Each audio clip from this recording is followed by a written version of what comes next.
তো ফাইনালি আমি আমার মাছের জার্নিটা এখানেই সমাপ্তি করতে যাচ্ছি, কারণ আমি আজকে এই মাছগুলি যেই কারণে বানিয়েছি সেই কাজটা কমপ্লিট করব। তো তোমরা এখানে দেখতে পাচ্ছ, এখানে আমার হাতে আছে একটা প্লাস্টিকের জার, যেটা আমি আমার মার কিচেন থেকে পেয়েছিলাম। আর এটা দেখার সাথে সাথে আমার মনে হয়েছে এটা দেখতে একটা মিনি অ্যাকোয়ারিয়ামের মতো। তো যেই ভাবা সেই কাজ, আমি সাথে সাথে ডিসাইড করলাম এটাতে আমি একটা অ্যাকোয়ারিয়াম বানাবো। তো এখানে থিমটা হচ্ছে একটা সমুদ্রের তলদেশ, যেটা আমি সুপার ক্লে দিয়ে কিছু পাথরের মতো বানিয়ে নিয়েছি, এবং এই সাইড দিয়ে দুই পাশে কিছু একটা গাছের মতো দেওয়ার চেষ্টা করছি।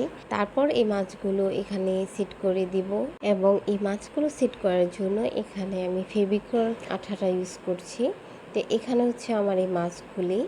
তো এই মাছগুলো টিউটোরিয়াল আমার পেজে দেওয়া আছে, তোমরা চাইলে দেখে আসতে পারো।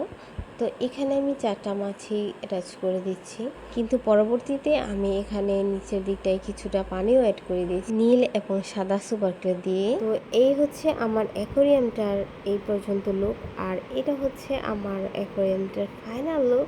তো কেমন হয়েছে অবশ্যই জানিও, এবং যদি ভালো লেগে থাকে তাহলে প্লিজ আমার পেজটিকে ফলো দিতে একদমই ভুলো না।